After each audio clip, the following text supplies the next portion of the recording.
dans notre boussole juridique, nous sommes toujours sur la thématique du choix du statut juridique d'une entreprise. Alors, nous avions précédemment analysé le premier statut juridique qui est l'entreprise individuelle. Nous continuons aujourd'hui sur la deuxième forme en société. Il faut noter que la forme société regroupe plusieurs catégories. Nous avons la SARL, la SA, la SAS et bien d'autres. Mais aujourd'hui, nous concentrerons notre analyse sur la SARL. Alors, qu'est-ce qu'une SARL?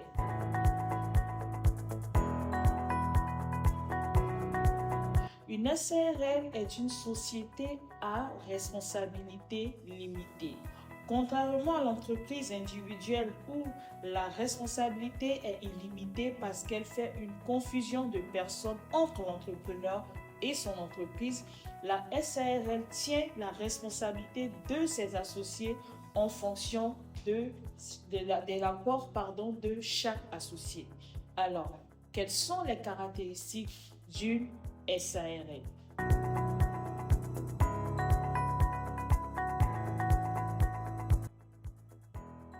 Pour constituer une SARL, il faut tenir compte de plusieurs éléments. Alors, les conditions de constitution de la SARL sont les suivantes. Premièrement, le nombre d'associés. L'OHADA prévoit 2 associés minimum ou 100 associés maximum. Cependant, aujourd'hui, on a la possibilité de créer une SARL unipersonnelle, c'est-à-dire avec un seul associé. La deuxième condition pour la constitution d'une SARL est le capital. Le capital, c'est l'apport de chaque associé pour constituer la société. Alors, cet apport peut être en nature, en numéraire ou en industrie. On parle d'apport en nature lorsqu'un associé apporte le matériel.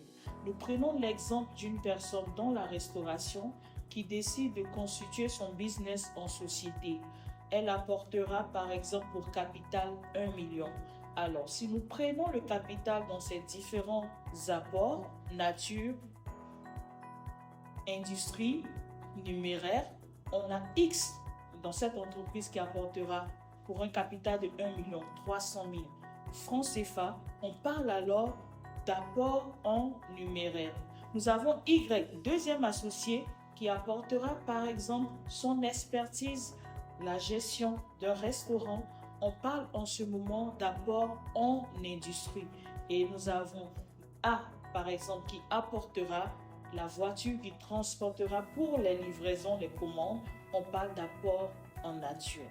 Alors, en plus du capital, il faut impérativement la désignation ou la nomination d'un gérant.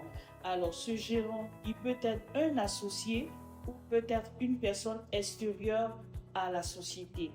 En plus, on a la possibilité dans une SARL d'avoir un gérant, certes, mais 2 ou même plusieurs gérants. Qu'en est-il du fonctionnement d'une SARL? Le fonctionnement d'une SARL, contrairement à une entreprise individuelle, est plus rigide. Pourquoi? Parce que la SARL définit déjà les bases de fonctionnement de son entreprise. Alors, il y a une obligation de tenir des assemblées générales. Les décisions sont prises avec l'accord de tous les associés, sauf celles expressément prévues dans les statuts. Ainsi donc, pour fonctionner, une SARL aura besoin d'un gérant ou plusieurs gérants, aura besoin de statuts rédigés soit sous seing privé ou par devant notaire, définissant l'activité, l'objet social, l'étendue et les pouvoirs du gérant ou des gérants administrant cette société. Alors, en plus du fonctionnement d'une SARL, nous verrons les avantages que offre la SARL.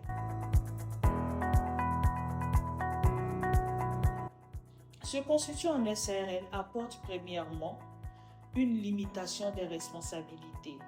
Dans le cadre d'une entreprise individuelle, l'entrepreneur est tenu des dettes de son entreprise. Or, dans une SARL, les associés sont responsables en fonction de leurs apports. Aussi, le patrimoine des associés est distinct du patrimoine de la société. Ce qui signifie que lorsque la société fait un emprunt ou a une dette, l'associé ne peut être poursuivi sur ses biens personnels au titre de la société, mais ne pourra participer au règlement de la dette qu'à hauteur de son apport. Un autre avantage dans la SARL, c'est que la SARL apporte ce que nous appelons la protection juridique. Non seulement la protection juridique de la société, mais aussi la protection juridique de chaque associé en régulant les rapports des associés, en régulant la gestion et le fonctionnement de la société. Avec une SARL, on peut s'associer à d'autres associés. On peut dans une SARL avoir comme associé une personne physique, une personne morale, c'est-à-dire la société A peut être associée dans une SARL, la personne Y peut être associée dans une SARL. Donc, on a comme avantage un fonctionnement bien structuré avec une meilleure lisibilité de la gestion de son entreprise. Un autre avantage que nous notons pour une SARL, nous avons également la possibilité ou un accès facile aux emprunts bancaires, un accompagnement facile pour le développement de sa société.